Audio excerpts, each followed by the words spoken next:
Gracias por continuar con nosotros. Seguimos con la 11ª mesa de exposición y para eso tenemos con la presencia de la doctora Julieta Morales Sánchez, quien es docente de la UNAM y miembro de la Barra Nacional de Abogados, con su tema Instrumentos Internacionales Obligatorios para México en materia penal.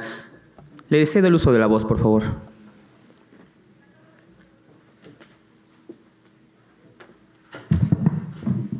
Hola, buenas tardes a todas y a todos. Espero que se encuentren muy bien. En primera instancia, agradecer la invitación a este evento. Me da mucho gusto coincidir con todas, con todos, ver el poder de convocatoria y saludo, por supuesto, a mi querido amigo David Aboites, con quien es un privilegio siempre estar trabajando de la mano en temas de actualización. Tengo por acá una presentación, pero quisiera hacer algunos comentarios, si quieren, previos también en lo que ya… bueno, no, ya está, es que ya vi que se pone allá la presentación. Entonces ya está lista. La presentación la vamos a usar, digamos, poco, porque más bien me interesa que les quede a ustedes para que puedan usarla y demás. Explico un poco la presentación. La presentación es un recordatorio de las novedades, digamos, en las que se inserta nuestro actual sistema jurídico, particularmente en materia penal, y luego vamos a ver los tratados internacionales específicos en materia penal que hoy son parte del bloque de constitucionalidad o del parámetro de control de regularidad constitucional, y luego, digamos, vamos a desmenuzar jurisprudencia interamericana en cada uno de los puntos. Ahorita quiero recordar, pero podemos mencionar que la contradicción de tesis 293 le dio carácter vinculante a toda la jurisprudencia de la Corte Interamericana de Derechos Humanos. Saludo, por supuesto, y es un privilegio para mí compartir la mesa con mi querido maestro, y vamos a dedicar, digamos, estos 30 minutos, un poco menos, a platicar sobre el tema. A ver, la primera advertencia es que a nivel internacional tenemos dos tipos de instrumentos, digamos. Hay instrumentos que son vinculantes, que son obligatorios, que revisten naturaleza de tratados y son llamados hard law, derecho duro, derecho vinculante, obligatorio, que son, llámense tratados, llámense protocolos, pactos, convenios, convenciones, siguen siendo tratados internacionales, que son aquellos que, como ustedes bien saben, han pasado el proceso de ratificación, de incorporación al orden jurídico interno, firma, aprobación del Senado de la República y luego la ratificación por parte del jefe de Estado, que es el Ejecutivo Federal, y publicación en el DOF, en el Diario Oficial de la Federación. Entonces, esos son los tratados vinculantes obligatorios. Y tenemos una serie de instrumentos que no son vinculantes, que no son propiamente tratados, que son declaraciones, que son recomendaciones, que son informes, que son directivas, que son agendas, etcétera, llamados soft law o derecho suave. Entonces, bueno, ahorita en la presentación comentamos un poco de eso, pero vale la pena recordar esto. Y luego también podemos comentar, si quieren, en las dos sentencias recientes emitidas por la Corte Interamericana de Derechos Humanos, tanto la sentencia en el caso Sonpax-Retec-Pile, que no sé si ya platicaron de ella en sesión anterior, entonces si no me las brinco, y la sentencia del caso García-Rodríguez, ambas dirigidas a arraigo, y Sonpax-Retec-Pile, fechada en noviembre del año pasado, se refiere a prisión preventiva en general, pero García Rodríguez, fechada en enero, pero dada a conocer hace un par de semanas, se refiere específicamente a la inconvencionalidad de la prisión preventiva oficiosa. Entonces, podemos platicar también sobre ellas. Siguiente, por favor. Mil gracias. Entonces, a ver, recordar, cuando de pronto hablamos de derecho internacional, todo el mundo dice, ay, es que se atenta contra la soberanía, ya saben, y se abre una serie de, voy a decirlo así, espero no ofender a nadie, discusiones decimonónicas, un poco bizantinas, en torno al concepto de soberanía y demás. El derecho internacional es vinculante en México y es parte del orden jurídico nacional por una decisión propia del Estado mexicano. Reforma del 10 de junio de 2011, la tienen en pantalla, y justamente incorpora, ya estaban incorporados, pero lo explicita a los derechos contenidos en tratados internacionales. Siguiente, por favor. Estas dos figuras hermenéuticas que entiendo que ustedes manejan muy bien, pero si no las comentamos o platicamos en preguntas y respuestas, que tiene que ver con interpretación conforme a tratados, por un lado, y el principio pro persona. Siguiente, el principio pro persona dividido en dos dimensiones, la dimensión de selección normativa y selección interpretativa. La presentación la tiene David, se las puede mandar y es totalmente para ustedes. También si gustan tomar fotos, adelante, por supuesto, como ustedes prefieran, pero es suya. Entonces, tenemos este proceso de selección de normas. Sé que abogadas, abogados, de pronto nos cuesta mucho entender el sentido del principio pro persona, porque pues, fuimos labrados en la tradición de la pirámide de Kelsen y de jerarquías establecidas, y de pronto eso ya no existe y ya no hay jerarquías previas de normas, sino en cada caso ponemos en balanza las normas y aplicamos la más favorable en ese caso. Esto además ha sido muy complicado. La mayoría de aquí me dijeron son litigantes, ¿verdad? Ok. Entonces, ¿hay jueces? Bueno, ha sido muy complicado para algunas juezas y jueces que estaban labrados en la costumbre de machotes, de jerarquías establecidas o del exclusivo conocimiento del codiguito penal. Y entonces hoy tenemos que ver todo a la luz de la Constitución y a la luz de más de 250 tratados internacionales que forman parte del orden jurídico nacional. Yo no puedo aplicar pro persona si solo conozco mi normita, mi reglamentito, mi codiguito, mi manualito de procedimientos. Y nunca o no he vuelto a abrir la Constitución desde que estudié y demás. Jueces de legalidad los convertimos en jueces de constitucionalidad y de convencionalidad. Entonces, eso ha sido parte de que tengamos más de una década de la reforma 2011 y ese nuevo aire, diría Gustavo Zagrebelsky, no termina de entrar a los pulmones de los juristas, de las juristas. Entonces tenemos esa doble dimensión, no me voy a detener. Siguiente, por favor. Y el párrafo tercero, que todo mundo conoce, que deberíamos de memorizar, recitar, tendría que ser nuestro Padre Nuestro cotidiano para abogadas, abogados. El párrafo tercero del artículo 1. Todas las autoridades tienen la obligación de promover, respetar, proteger, garantizar derechos humanos y, si no bastara, los principios: universalidad, interdependencia, indivisibilidad y progresividad. Todos ellos, debo de decir, en México nos cuestan varias cosas. Nos cuesta la dimensión colectiva de los derechos. Estamos muy labrados en garantías individuales. Burgoa nos costó mucho, perdón que lo diga así. Entonces, garantías, de pronto como pensamos en medio ambiente, en todos los DESC, nos cuesta muchísimo. Delitos ambientales, por ejemplo, o sea, todo lo que es derechos difusos y colectivos nos cuesta. Derechos de pueblos indígenas nos cuesta. Pensar en amparo con interés legítimo nos cuesta. Seguimos como un poco trabados en la tradición anterior. Pero particularmente cuando piensen en reparación, en amparos, nunca se olviden de interdependencia e indivisibilidad. Si no por convicción, sí por interés económico. No es lo mismo violar un derecho que 5, que 10. No es lo mismo reparar un derecho que reparar 5 o 10. Por eso es importante ver y vean sentencias Corte Interamericana. Son 10 derechos violados, 8 derechos violados, etc. Y lo mismo va sucediendo con amparos en la Suprema Corte. Siguiente, por favor.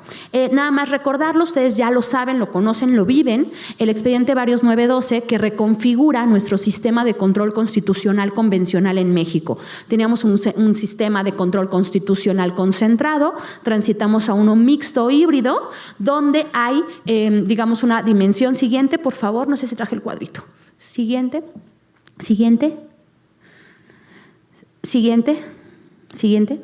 Ya. Entonces, donde hay una parte concentrada y una parte difusa. Todas y todos los jueces tienen que ejercer control constitucional y convencional.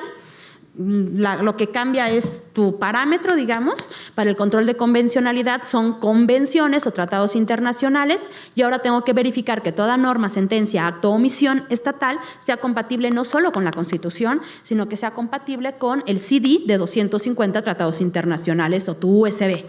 Entonces, ¿qué es lo que sucede? Todo mundo lo tiene que realizar, pero hay diferencia de efectos. En mi pueblo dicen, yo soy chiapaneca, hasta en los perros hay razas. Es lo mismo, si eres ministro, puedes tener declaratoria general, efectos erga omnes, acción de inconstitucionalidad, controversia, cuando tenemos 8 o más votos. Lo acabamos de ver en Guardia Nacional y Sedena. Justamente en la votación, donde quedaron 8 votos y 3, Saldívar, el ministro Saldívar, la ministra, por supuesto, Loreta, y la ministra Yasmín Esquivel. Entonces, y los 8 votos, y por lo tanto, Guardia Nacional debe de deslindarse otra vez de Secretaría de la Defensa Nacional a partir de enero, digamos, ya de manera, por los efectos que se le dio, digamos. Entonces, y la parte difusa, que solamente implica inaplicaciones en caso concreto, caso por caso, caso por caso, caso por caso, sin hacer la declaratoria erga omnes, ¿no? La general. Siguiente, por favor. Y luego la contradicción de tesis, siguiente. 293, que fue la otra, y nos interesa mucho, ahorita explico por qué. Siguiente, por favor. Le voy a robar su agenda de amparo, mi querido maestro. Siguiente, por favor.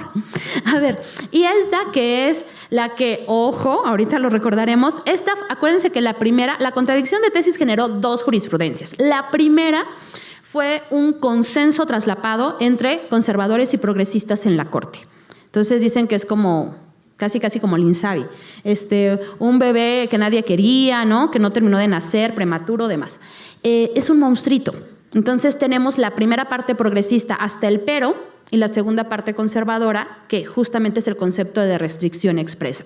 Hago paréntesis. Corte Interamericana, en sentencia García Rodríguez Reyes Alpizar, acaba de decir que esa parte de restricción expresa es inconvencional. Ya la catalogó directamente como inconvencional. Recordemos que uno de los peritos que acudió ante la Corte Interamericana en el caso García Rodríguez contra el Estado mexicano fue justamente el ministro Cosío.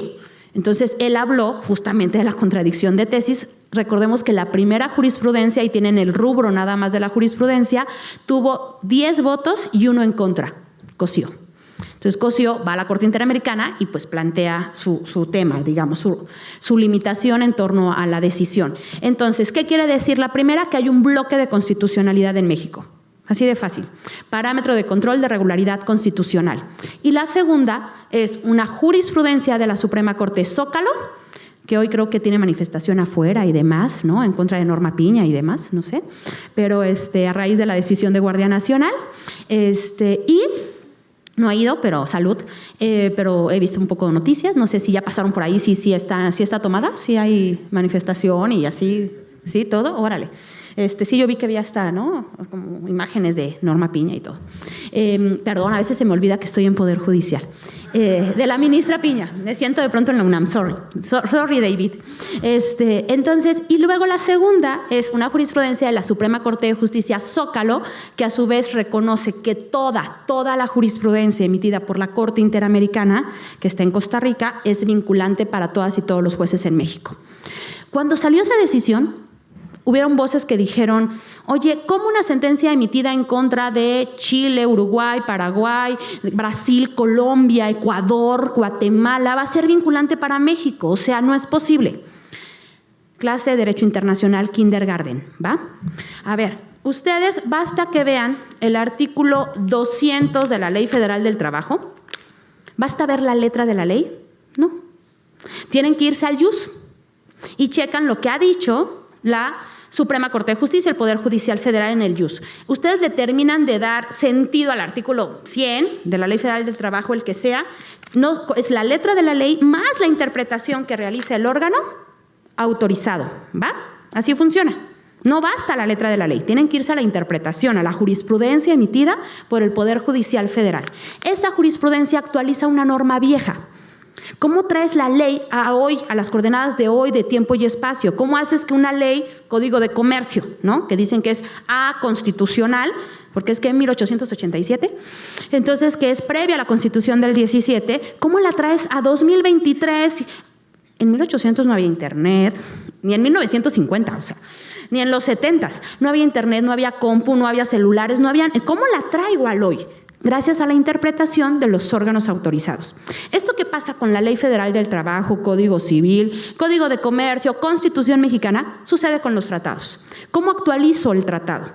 Basta ver el artículo 825, que veremos, de la Convención Americana sobre Derechos Humanos. No, me tengo que ir a la interpretación realizada por el órgano autorizado. Y ese órgano se llama Corte Interamericana de Derechos Humanos. El tratado que México en ejercicio de soberanía se obligó a cumplir, porque lo ratificó, se integra de la letra del tratado, un tratado viejo, del 69, repito, no internet, no compus, no CELS, no nada, no, más la interpretación realizada por el órgano, o sea, la Corte Interamericana. Claramente la parte condenatoria, pagar miles de dólares, capacitar a servidores públicos, reformar leyes, le toca al Estado condenado. ¿Qué es lo vinculante? Las líneas jurisprudenciales, el fondo, donde la Corte Interamericana está interpretando el tratado internacional, la convención, donde desmenuza el artículo del tratado. México ratificó el tratado, incluida la jurisprudencia realizada que interpreta, desmenuza, te explica con manzanitas y peritas el tratado o el artículo o lo actualiza. Por eso, la segunda es lógica y no importa el país contra el que se haya emitido. Toda la jurisprudencia emitida por la Corte Interamericana Contenciosa es vinculante, dijo nuestra Suprema Corte de Justicia. Siguiente, por favor. Nuestro bloque entonces sería así más o menos. Derechos contenidos en Consti, derechos contenidos en tratados y jurisprudencia interamericana. Obviamente, cuando fue la discusión de la contradicción de tesis, el ministro Ortiz Mena dijo, a ver, no hay un derecho a la libertad de expresión de primera porque está en la Consti y un derecho a la libertad de expresión de segunda porque está en el tratado. Es el derecho a la libertad de expresión. En nuestro bloque entran los derechos, como derechitos, vida, salud, alimentación, viviendas, etcétera, etcétera, libertad personal, lo que quieran. Y ya, cuando tengo el caso, con base en principio pro persona, balanza diosa de la justicia, pongo las normas en la balanza y decido qué norma es más favorable en ese caso y solo en ese caso. Adiós machotes, adiós jerarquías a priori. Siguiente, por favor. Entonces, así llegamos ya, siguiente, a los tratados fundamentales. A ver, son dos. Hay que reconocer que todas las garantías en materia penal son derechos civiles y políticos. Y a nivel internacional e interamericano los dividimos. Por un lado tenemos a la Convención Americana sobre Derechos Humanos, que es nivel interamericano, ahora la veremos, y tenemos el 14 del Pacto Internacional de Derechos Civiles y Políticos. Hay un comité, el Comité de Derechos Humanos, siguiente por favor, y el Comité de Derechos Humanos, siguiente, establece también observaciones generales. Entonces, ahí les puse el término soft law, ahí está derecho suave. Una observación general no es un tratado, no es vinculante, no es parte del bloque de constitucionalidad, pero es orientador, es como un llamado a misa. Hay que conocerlo y ojalá vayan, pero pueden no ir, ¿no? Y no hay sanciones. Entonces, eso es el soft law, derecho suave, derecho blando. Ahí pueden buscar en el JUS, incluso hay conceptos de soft law. Siguiente, por favor.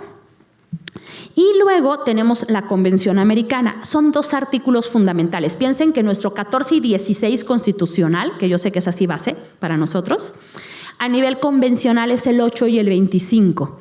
Entonces tienes el artículo 8, lo vamos a desagregar, pero habla de presunción de inocencia, plazo razonable, comunicación previa detallada, preparación de defensa, asistencia técnica de un defensor técnico. Siguiente, por favor. ¿Qué más? Derecho a recurrir el fallo, interrogar testigos y el proceso penal que tiene que ser público. Siguiente. Y luego el artículo 25 que habla de protección judicial. Recurso sencillo, rápido, ante jueces y tribunales competentes, ¿no? Básicamente. Entonces, piensen que a nivel convención americana son 8 y 25. 8 y 25, no hay más. Siguiente, por favor. Siguiente. Aquí no me quiero detener porque ya no sé ni cuánto tiempo voy, pero me va a parecer ahí 5 minutos, pero quiero hablar de García Rodríguez, entonces no me quiero detener, esto ya está en la presentación. Pero piensen que explico la presentación y la vemos muy rápido, ustedes la pueden ya, ¿no?, dilucidar dependiendo los casos que tengan o que les interese conocer. Por ejemplo, hay jurisprudencia por cada uno de los puntitos de la convención, lo que les decía. La convención habla de comunicación previa y detallada de la acusación. ¿Qué casos son? Los tienen abajo, son los que están en nota a pie de página, digamos. Pueden usarlos, citarlos y demás. Básicamente es Barreto Leiva, pero también está López Álvarez, por ejemplo, Tibi y demás. Y la Corte Interamericana es una corte constante, repite lo mismo en muchísimos casos. Entonces, ¿qué es lo que te dice? Hay que conocer, hay que informar la causa de la acusación y las razones que llevan al Estado a generar la imputación. Siguiente, por favor.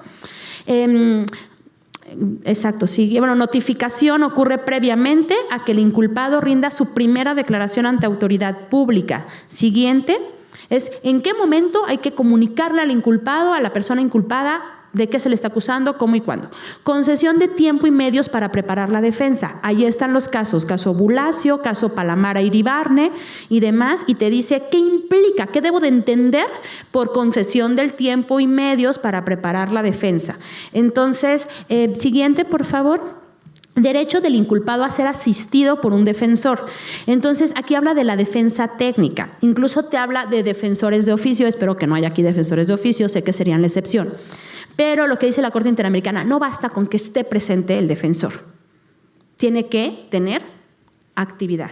tiene que, o sea, si no, no hay defensa técnica. Es que pues ahí estaba, sí, pero no habló ni nada, ni asesoró, ni se entrevistó con la persona inculpada, pero ahí estaba, tengo hasta la foto donde estaba parado ahí.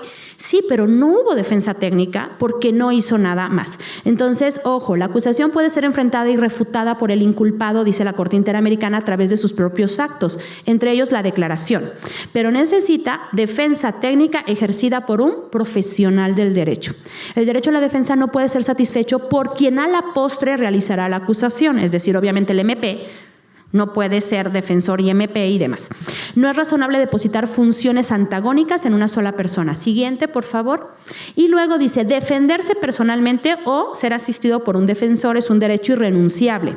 Y el defensor puede ser remunerado o no según la legislación interna. Siguiente. Y dice, la exigencia de contar con un abogado que ejerza la defensa técnica para afrontar el proceso implica que la defensa que proporcione el Estado no se limite únicamente a aquellos casos de falta de recursos. En muchas ocasiones, solo si no tienes dinero, hay un defensor. Aquí no, la Corte Interamericana dice, no se puede limitar solo a los casos de falta de recursos. Cualquier persona podría tener derecho a la defensa técnica gratuita proporcionada por el Estado. Siguiente, por favor. Y luego, es imperante que el defensor actúe de manera diligente, está subrayado, con el fin de proteger garantías procesales del acusado y evite que los derechos se vean lesionados y que se quebrante la relación de confianza. Hay que contar con defensores idóneos, capacitados, que puedan actuar con autonomía funcional. Es en otro país, yo lo sé, pero no sé qué tanto pasa en México. Siguiente, por favor.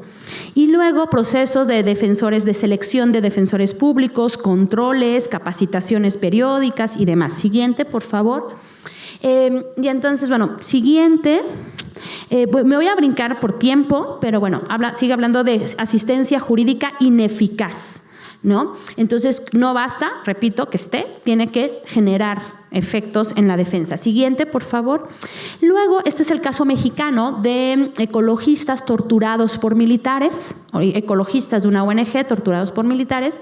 Entonces, justo dice, si el derecho a la defensa surge desde el momento en que se ordena investigar a una persona, el investigado debe tener acceso a la defensa técnica desde ese mismo momento, sobre todo en la diligencia en la que se recibe su declaración. Ya vamos a ver qué onda con el arraigo. Siguiente, por favor. Interrogar y obtener comparecencia de testigos. Incluso al lado van viendo que está el artículo inciso tal de la convención. Todo esto es jurisprudencia interamericana, no se refiere al Pacto Internacional de Civiles y Políticos, se refiere a la CAT, a la Convención Americana sobre Derechos Humanos. Siguiente, por favor, porque ya no sé si me van a poner los 5 minutos. Derecho a ser juzgado por un juez o tribunal competente, entonces habla de fuero, de conexidad. Siguiente, por favor. Derecho a ser juzgado y te vuelve a poner, obviamente te pone ahí los casos, es una opinión consultiva, la OC6. Siguiente, por favor. Y derecho a recurrir el fallo. Entonces te dice, es necesaria la doble conformidad judicial, confirmar que el fundamento, ¿no? que haya dos instancias que te digan está bien resuelto y eso genera mayor credibilidad. Por eso es fundamental que exista el derecho a recurrir el fallo. Ojo, los recursos no solo deben existir, ha dicho la Corte Interamericana, tienen que ser efectivos. Es que ya está, sí, pero ya sé que ese juicio no sirve, que nunca genera ningún resultado, que nadie le hace caso, que las sentencias no se ejecutan. Eso no es recurso efectivo. Aunque formalmente exista, no tiene incidencia. Por lo tanto, estás violando el derecho de acceso a un recurso efectivo. Siguiente, por favor. Tribunal imparcial. Siguiente.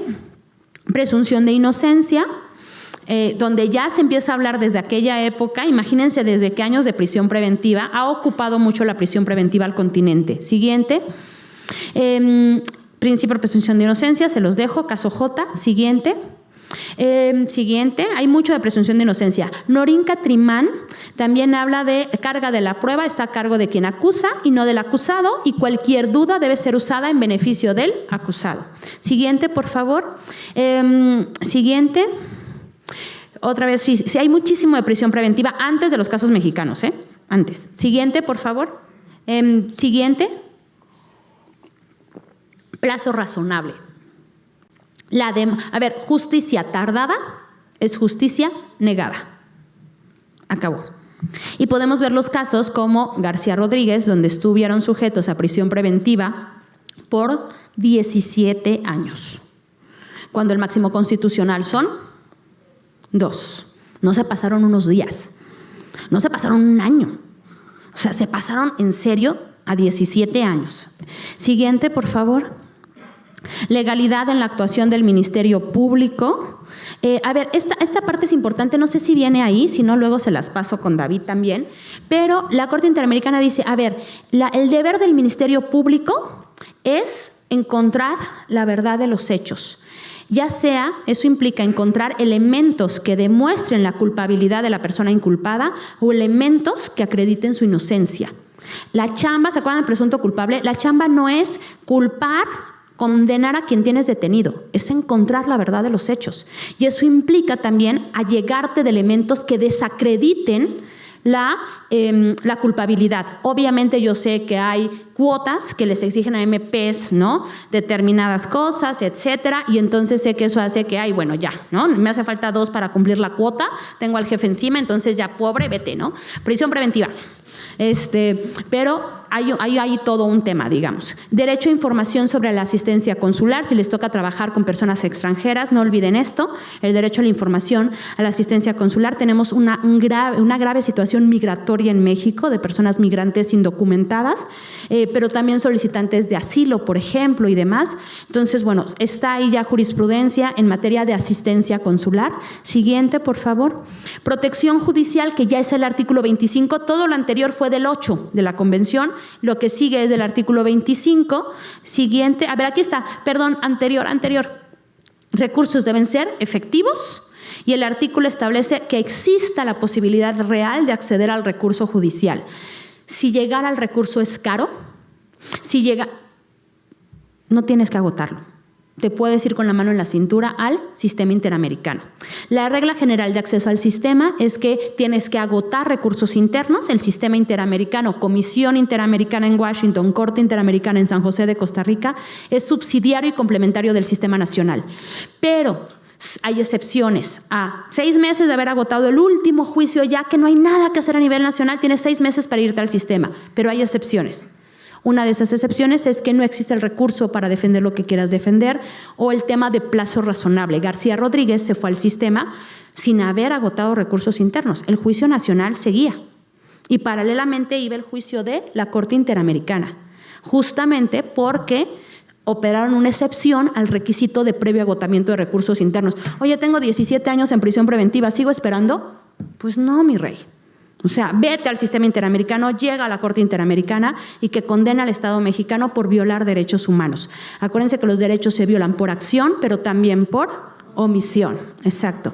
Siguiente, por favor. Bueno, me voy a brincar un poco, si les interesa la vemos ya en preguntas y respuestas de género. Le iba a decir, ¿a quién le importa la perspectiva de género? No, o sea, a todos, yo sé que a todos, a mí también, por supuesto. Pero me lo voy a brincar ahorita para hablar de los casos, pero siguiente, por favor.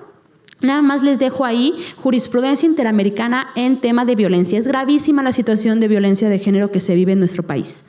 Es inverosímil la cantidad de feminicidios que suceden en este país en la impunidad día a día. Entonces, hay estándares interamericanos en materia de cómo investigar en materia de género. Siguiente, por favor, se los dejo para que ustedes la revisen. Acuérdense que está el protocolo para juzgar con perspectiva de género, que nadie peló, que nadie le hizo caso, y la Suprema Corte lo tuvo que hacer jurisprudencia. Justamente en abril de 2016. Ahí tienen el rubro y la tesis, por la cual el protocolo para juzgar con perspectiva de género se convierte en jurisprudencia. Acceso a la justicia en condiciones de igualdad, elementos para juzgar con perspectiva de género. Siguiente. Y te da un conjunto de pasos que hay que cumplir, véanlo, si lo están haciendo jueces, para poder juzgar con perspectiva de género. Siguiente, por favor. Siguiente. Y creo que de ahí, ya, siguiente, ya no hay más. ¿Otra? Creo que ya acabamos. Listo. Entonces, a ver, rápidamente hablamos de los 2 casos. No sé cuánto me queda. 3 minutos. A ver, Sonpaxle-Tecpile. En Sonpaxle-Tecpile y en García Rodríguez nos ordenan reformar el artículo 16 constitucional.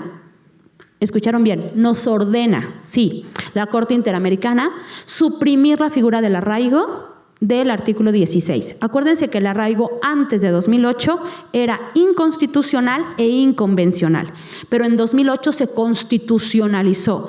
Te pueden retener 40 días, prorrogables por otros 40, es decir, 80 días, sin tener realmente indicios, sin que tú tengas conocimiento de por qué te acusan, dice la Corte Interamericana, sin que haya control judicial de la detención, sin que haya derecho a la defensa. El arraigo vulnera obviamente el principio de presunción de inocencia, etcétera, etcétera. Entonces, el arraigo en ambas sentencias, la Corte Interamericana dijo, es inconvencional. Acabó. México adecúa el orden jurídico interno, reforma el 16 de la Constitución. ¿Puede la Corte Interamericana ordenar una reforma constitucional? Sí. Tan fácil como eso. Y sentencia, bueno, y ojo, en Sonpax-Retecpil era prisión preventiva solita, no oficiosa, y la Corte Interamericana lo que nos dice es que la prisión preventiva per se, por sí sola, no es inconvencional. Es convencional si se aplica como última ratio, como el último recurso, cuando es justificada, proporcional, razonable, valorada bien caso por caso. En el caso Sonpax-Retecpil no se adecuó la aplicación a los cánones de derechos humanos, por lo tanto, la aplicación fue inconvencional. Pero solita la prisión preventiva no es inconvencional. Cuando se aplica mal, sí lo es. ¿Ok? Estoy hablando de prisión preventiva en general.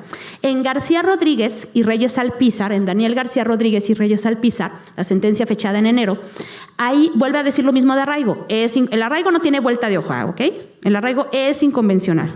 Se tuvo que explicar qué era el arraigo, nada más en México lo entendemos, ¿eh? En ningún otro país de América existe.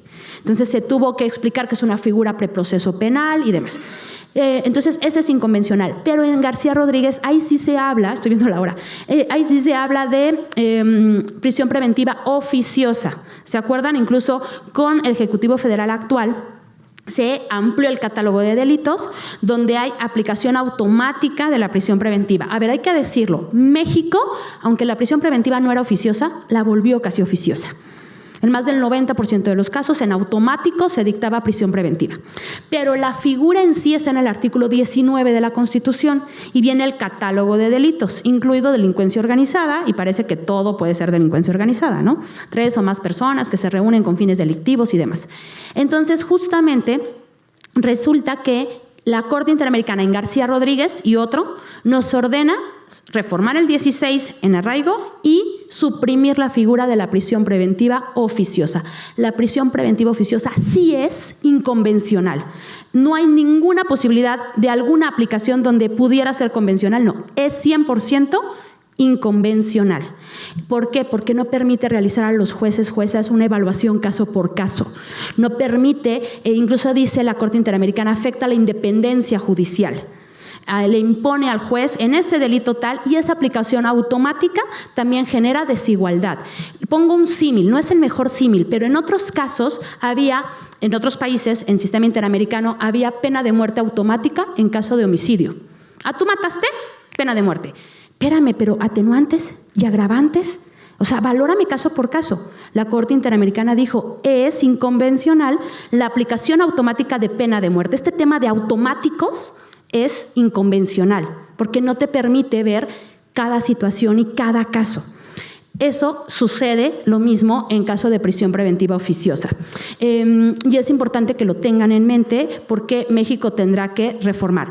Como la Corte Interamericana tampoco es inocente, y ya me acabé el tiempo, dijo, en tanto se reforma, si es que se reforma, pero ¿cuánto podemos tardar en reformar el 16 y el 19? Entonces dijo, ¿qué creen? Jueces, apliquen control de convencionalidad.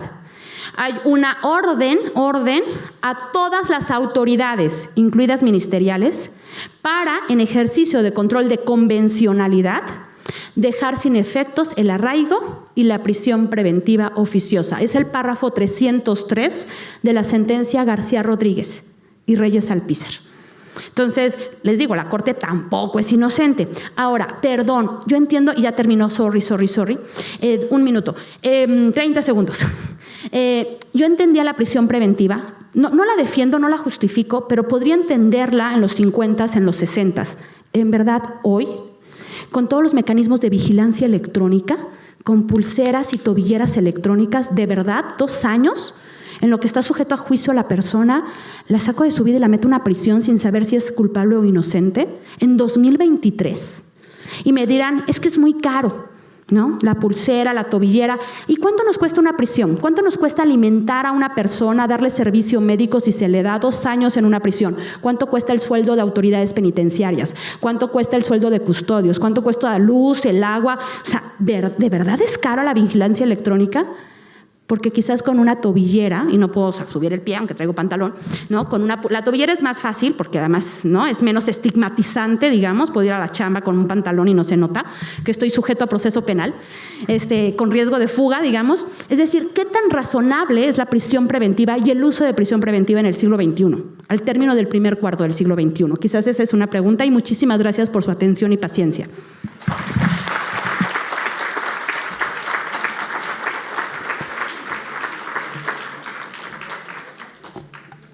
Excelente participación de nuestra ponente. Ahora, continuando con el programa,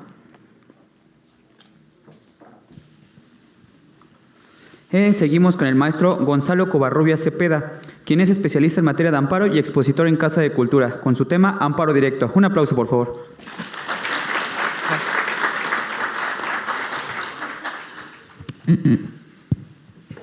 Buenas tardes a todos. El día de hoy me corresponde hablar acerca del amparo directo. Sin embargo, también no dejo de reconocer que las personas que me han precedido, pues me han dejado muchísimas inquietudes y a veces me pongo a pensar, ¿habrá convenido realmente hablar de amparo directo? Porque ahora ya quiero hablar de todo.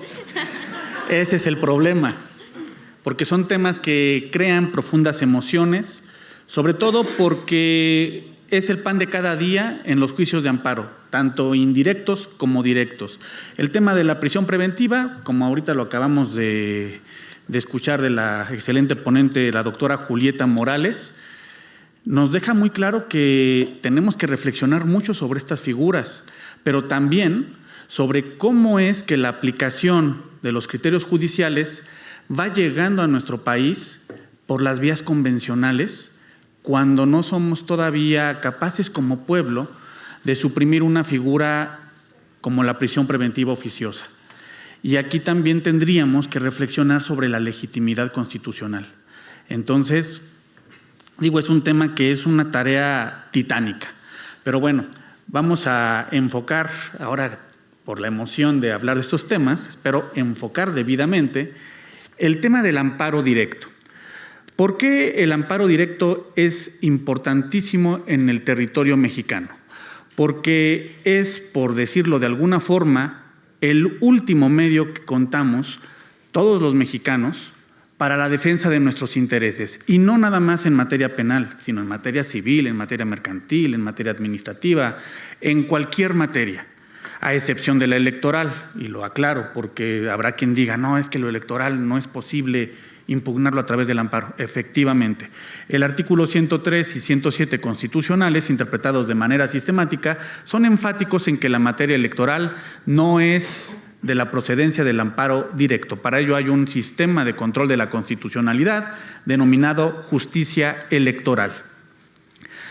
Para comenzar, quiero hacer simplemente un recuerdo histórico sobre la importancia del amparo penal en México. Irónicamente, se juzga mucho actualmente al juicio de amparo. Inclusive hemos visto que en las conferencias mañaneras se ha dicho muchísimo acerca de cómo el amparo está afectando algunas políticas públicas. Inclusive se ha llegado a decir que tribunales han dejado escapar delincuentes. Así lo han dicho. Sin embargo, ¿hasta qué punto es cierto? ¿Realmente son delincuentes cuando hay una presunción de inocencia? Ese es un punto también muy importante a saber. En otro momento, también valdría mucho la pena pensar en qué importancia tiene el amparo en nuestro país. Y el amparo en nuestro país es una figura decimonónica. Todavía tenemos reminiscencias decimonónicas en el trámite del amparo. Sin embargo, el juicio de amparo, hasta este momento, es un medio de defensa con el cual nosotros podemos realmente defender intereses cuando ya ha llegado el momento de algún acto o alguna resolución. Y aquí me voy a detener un poco. Para hablar del amparo directo tenemos que ubicarnos primero ¿contra qué procede el amparo directo? Y el amparo directo, claramente el artículo 107 constitucional, dispone que procede contra actos de tribunales, pero no contra cualquier acto de tribunal, sino solamente aquel que constituya una sentencia definitiva, un laudo o una resolución que ponga fin al juicio. En materia penal, lo que se va a reclamar es la sentencia definitiva. ¿Y cómo voy a identificar lo que es una sentencia definitiva? Bueno, por lo menos podríamos tener un concepto a partir del artículo 220 del Código Federal de Procedimientos Civiles, donde se establece que un decreto es una resolución de mero trámite, un auto o una resolución que pone fin a un punto dentro del negocio, pero sentencia es la que resuelve el asunto en lo principal. Entonces, el concepto de sentencia, para los efectos del juicio de amparo, es aquella resolución judicial que resuelve el asunto en lo principal, pero que también ha sido recurrida y ha quedado, para los efectos legales, ejecutoria. En ese sentido, también tenemos otro problema, porque resulta ser que la interpretación que dio la Corte con una resolución derivada de un error judicial donde se demandó el daño moral por el error que cometió un tribunal, vamos a dejarlo así porque no quiero dar nombres, sí, porque si no me meto en problemas. Datos de expedientes. No, de hecho salió hasta en los medios de comunicación. En algún momento trajo a colación un debate muy importante. ¿Por qué? Porque se dijo, la sentencia definitiva en materia penal no queda firme con la apelación, porque todavía está el amparo. Y yo dije, bueno, entonces no la puedo ejecutar, tengo 8 años de gracia. ¿Qué es lo que pasa, no? Porque eso fue algo que la Corte, desde mi punto de vista, tuvo como una extralimitación. ¿Por qué? Porque la sentencia de segunda instancia, por lo menos desde las instancias ordinarias, ya se puede ejecutar. Entonces, ¿cuál es la problemática que trajo consigo esta interpretación? Pues hablar de que no hay definitividad, no hay una ejecutoria, valga la expresión, no hay una sentencia ejecutoria con motivo de una resolución dictada en apelación. Eso fue lo que en algún momento la Corte definió para evitar que un tribunal reparara el daño moral ocasionado a una persona que estuvo recluida, que fue condenada y posteriormente absuelta. Y lo de la absolución fue porque en un tribunal de amparo dijeron no existen elementos.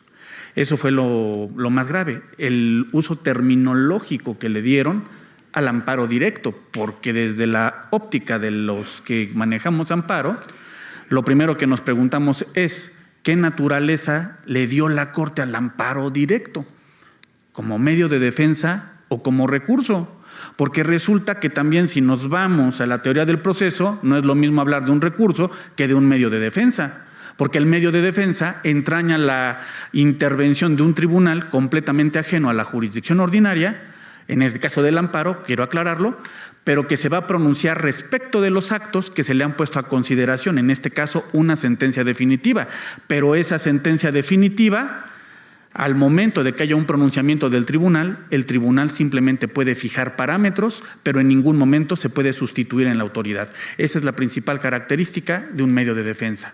Entonces, cuando hablamos del juicio de amparo, necesariamente tenemos que tener en cuenta todos estos conceptos y desafortunadamente la interpretación que se ha venido dando, pues trae debate, trae mucho debate y espero con esto no crear suspicacias porque como lo dijo hace unos momentos el maestro, el juez Gaspar, pues es cierto que pues estamos en sede federal, pero también estamos en un lugar donde estamos bajo la libre cátedra y también el derecho es una disciplina que está sujeta a constante debate.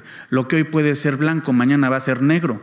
Y lo estamos viendo tan solo en la forma en que se discute en la Corte. Cuando en la Corte en algún momento se adujo a la ejecutoria 293/2011, pues esa ejecutoria, más que hablar de jerarquización normativa, más que hablar de bloque de constitucionalidad, más que hablar sobre cómo esos tratados internacionales van impactando a nuestro territorio nacional, también trajo como materia del debate un tópico que no había sido el objeto de la contradicción. ¿Y cuál fue? las restricciones constitucionales, porque dentro de esa ejecutoria también encontramos una teoría de las restricciones y encontramos también una serie de requisitos que esas restricciones deben cumplir para considerarse válidas, y es de lo que pocas veces se habla al traer en la mesa de un debate la ejecutoria de la contradicción de tesis 293/2011. Aquí nos vamos a detener un poco porque también puede ser la materia de un amparo directo, tal vez. ¿Qué se necesita para que una restricción constitucional sea válida? De acuerdo a la ejecutoria 293/2011, primero debe estar expresamente señalada en la Constitución. Segunda, debe ser necesaria. Tercera, debe ser interpretable. Cuarta, debe cumplir con una finalidad de interés público y no debe contraponerse con el sistema de derechos. Entonces, cuando en algún momento se debatió esto en la Corte, desde mi punto de vista, salvo las mejores opiniones de ustedes, se abre la puerta para que una restricción constitucional pueda ser objeto de un debate en sede judicial. Y eso fue lo que vimos cuando un juez, en algún momento, simplemente se apartó del texto del artículo 19 constitucional y aplicó la norma más favorable, porque también a través de la ejecutoria 293/2011 se nos enseñó lo que es la distinción entre un derecho constitucional y uno constitucionalizado, pero también la esencia del famoso bloque de constitucionalidad.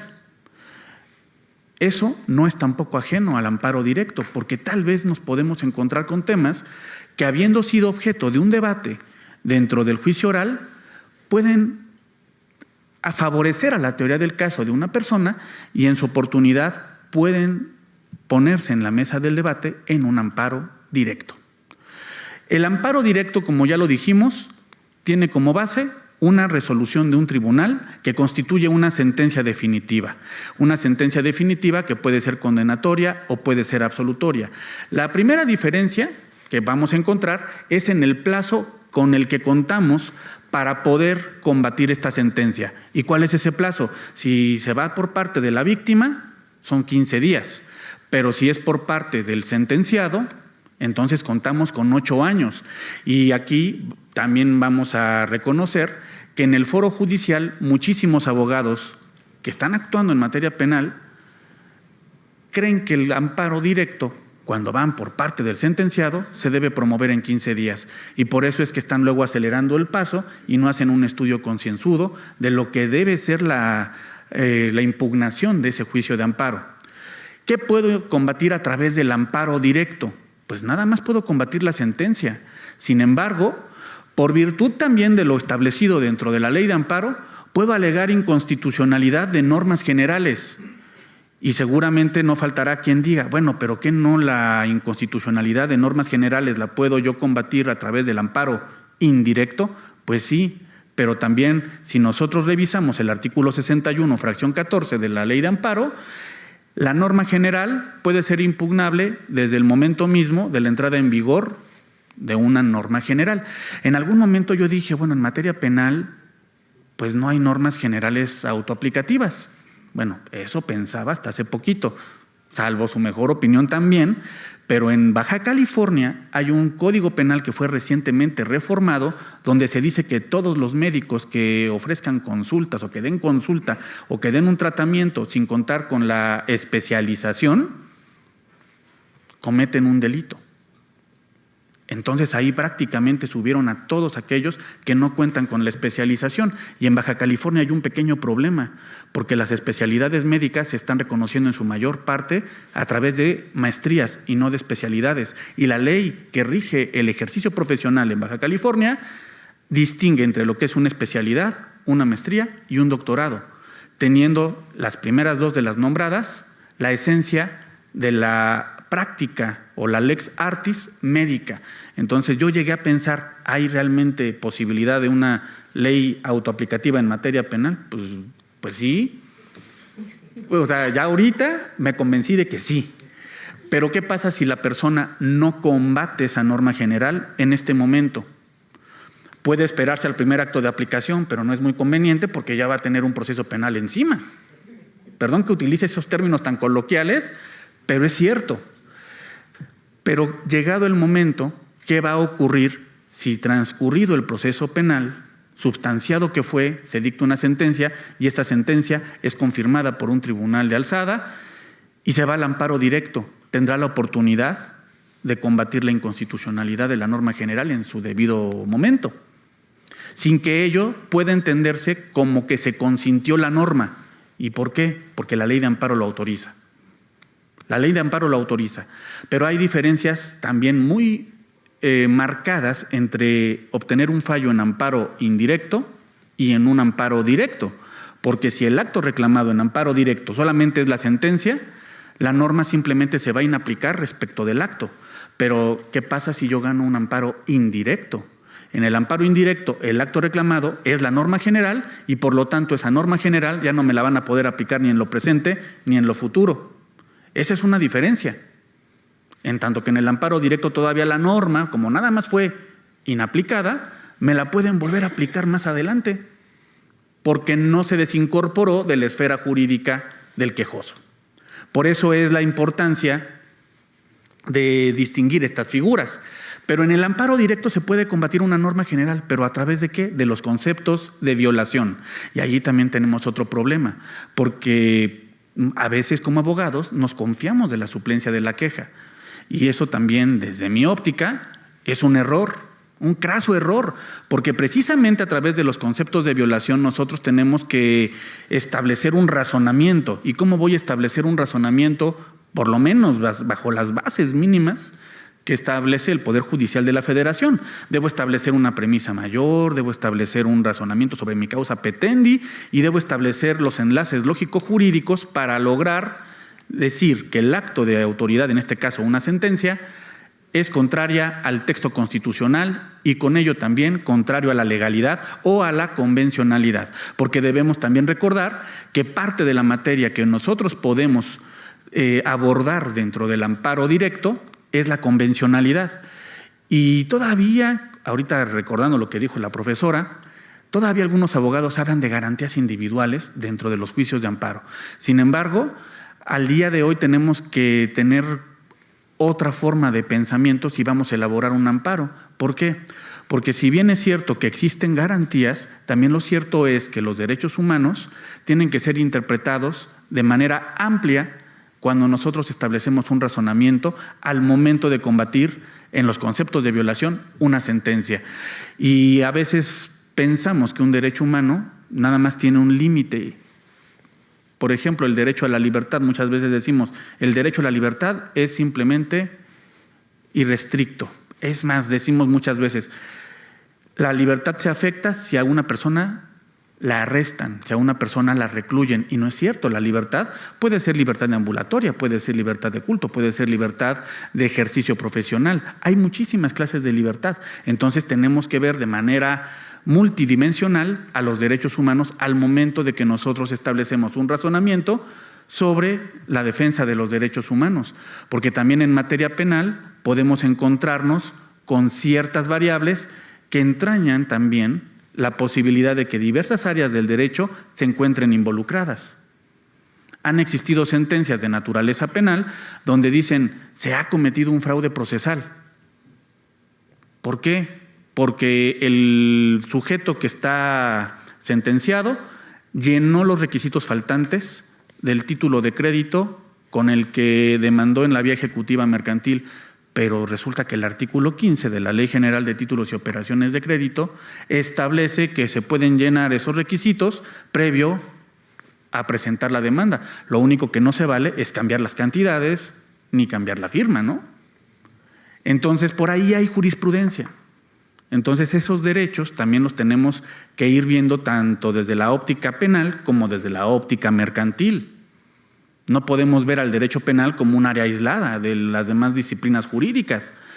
Y ahí se obtiene una sentencia favorable en un amparo. ¿Por qué? Porque efectivamente ya hay criterio donde se establece que las áreas penales no son ajenas a la interconexión, valga la expresión porque no es la correcta, de las distintas áreas jurídicas que se pueden ver involucradas.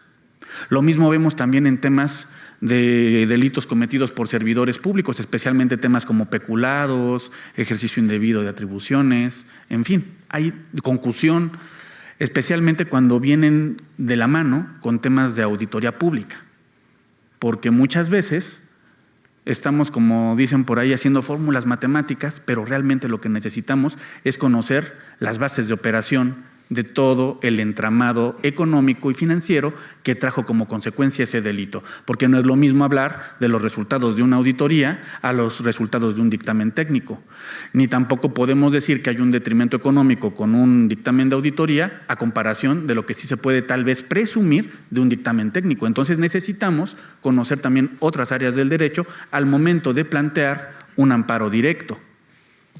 Otra de las cosas que también debemos considerar si estamos hablando del sistema procesal penal acusatorio, adversarial y oral, es que la materia del debate del amparo directo únicamente se va a ocupar respecto a lo acontecido en el debate del juicio oral. Y eso es donde empezamos con una serie de problemas, porque muchos abogados todavía quieren hacer valer violaciones previas al juicio oral, pero ya en el amparo directo. Y eso es desafortunado porque si nosotros atendemos a la naturaleza del juicio oral, pues tenemos que considerar de forma primaria el principio de limitación de pruebas en el amparo. ¿Y a qué se refiere este principio de limitación de pruebas?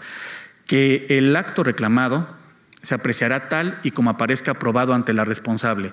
El tribunal de enjuiciamiento habrá tenido acceso a todo lo que fue la carpeta de control o la carpeta judicial o la causa penal, dependiendo si nos encontramos en fuero común en la ciudad, en el estado o en la federación, vamos a encontrar que no se puede entrar ya al análisis de las etapas previas. Entonces, ¿cómo es que yo puedo tal vez incorporar temas de etapas previas en el amparo directo? Bueno, tenemos por ahí algunas tesis donde se hace referencia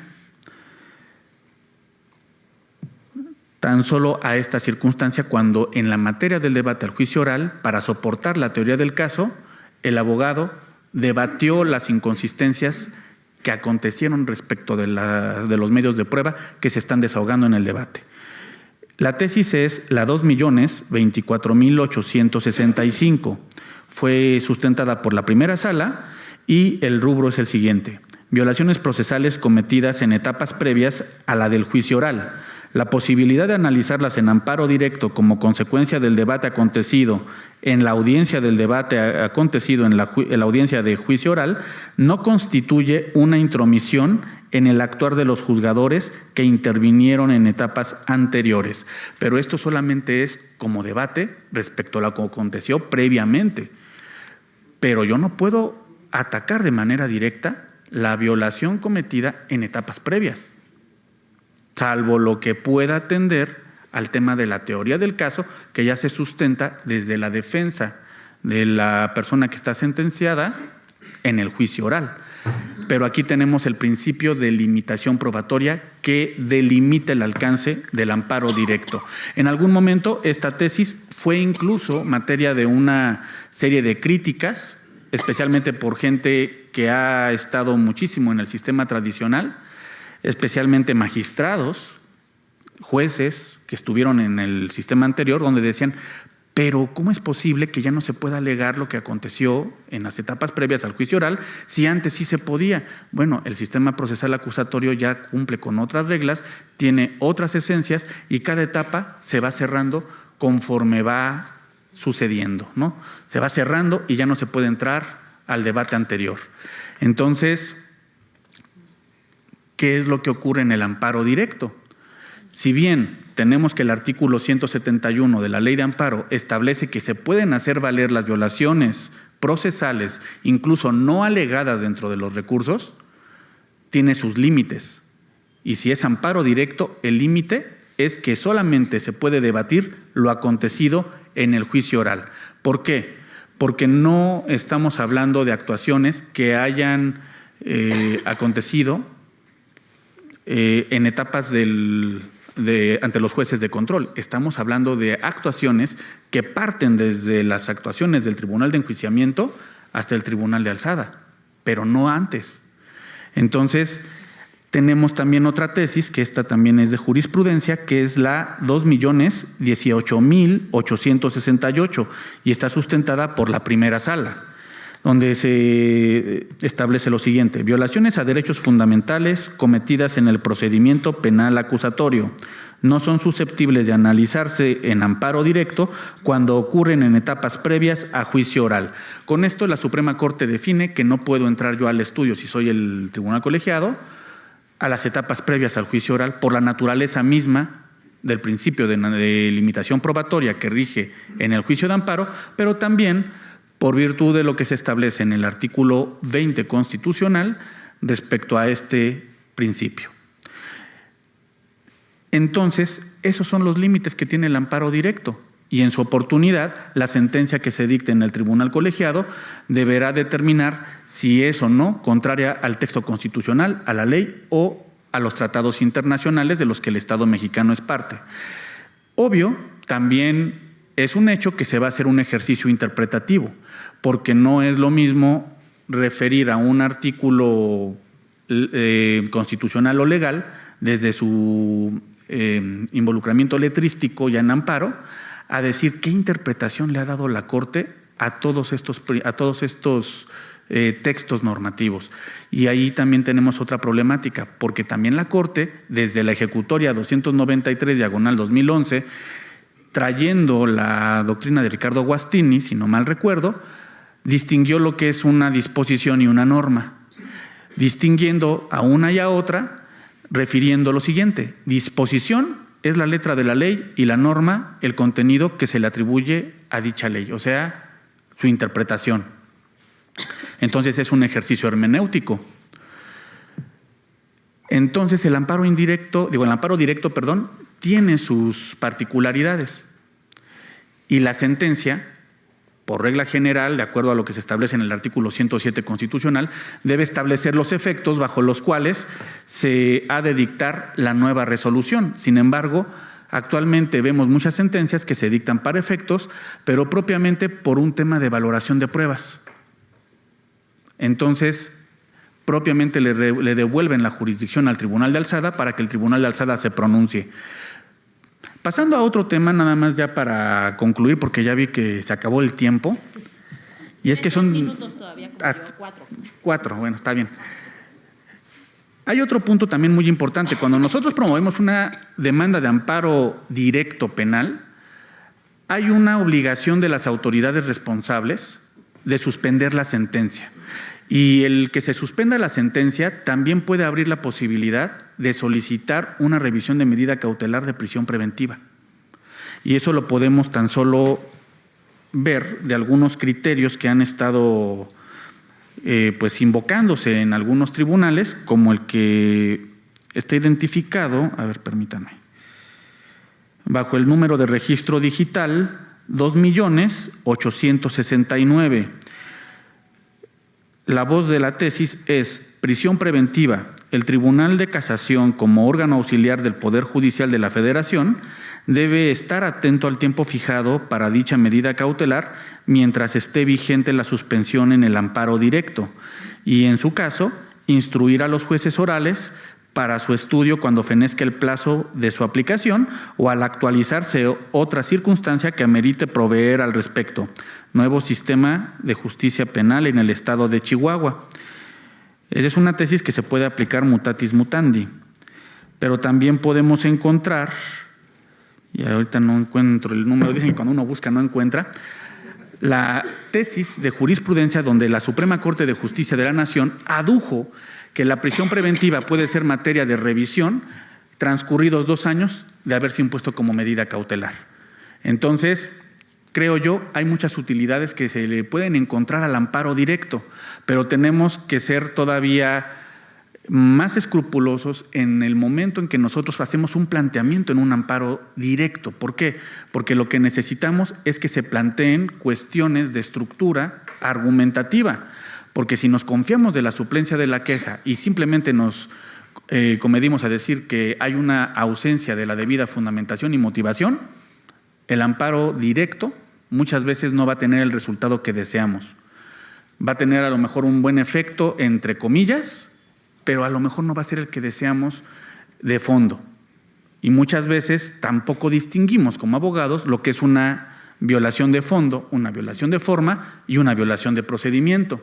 O a veces cuando hacemos planteamientos, lo hacemos como una revuelta, como diciendo, bueno, por si acaso, alego las violaciones de forma, de fondo y de procedimiento dentro del mismo concepto, cuando lo correcto es que por método, las violaciones de fondo y forma pueden tal vez estar introducidas dentro de un mismo concepto, en tanto que las de procedimiento no. Pero las de procedimiento no nada más hacerlas valer de manera aislada, como también en muchas ocasiones me he topado con algunos amparos, sino tengo que hacerlas valer concatenando los efectos de esas violaciones procesales al fallo que se dictó de manera condenatoria o absolutoria, según sea el caso, para poder establecer también cómo es que se violó la Constitución y la ley.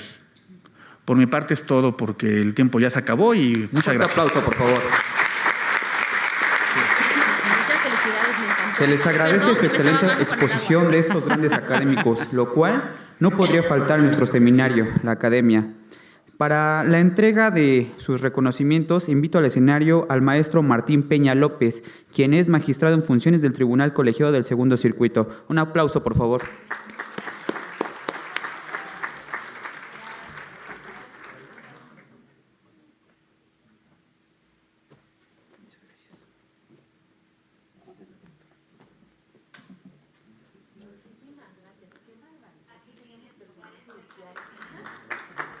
Despidamos a nuestros ponentes con un fuerte aplauso, por favor.